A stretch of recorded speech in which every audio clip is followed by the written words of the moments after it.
لعب دوره. اكيد الحظ له مطرح بالتوقيت، بس انا بشوف الاجتهاد.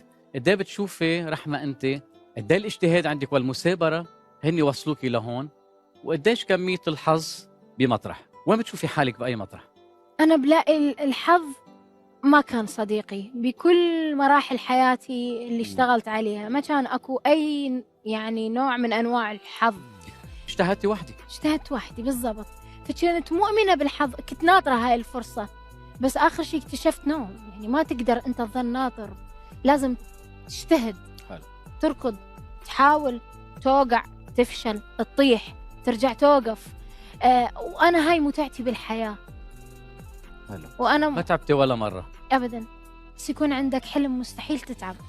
في جزء من الايمان. طبعا الايمان دخيل اسمه ربنا، بس كمان في ايمان داخلي طبعا للشخص. إيمان بنفسك وذاتك وصوتك وموهبتك وشخصيتك، كل هذا طبعا. يعني هالشي بتقولي انت لاي حدا هلا عم بيحاول يحقق نفسه. طبعا هي الشغله الاساسيه، رغم انه نحن ننتبه بعصر فعلا سهل وما بدك وسيط، يعني بتقدري تعملي اغنيه وتطلعي على اليوتيوب وكذا. قديش التغييرات اللي صارت على السوشيال ميديا والانترنت ساهمت كمان وخدمت النجاح كثير هذا. كثير كثير. ساهمت بالمية. بس السوشيال ميديا أعطتك هاي البلاتفورم تقول لك أعرض مواهبك. صحيح.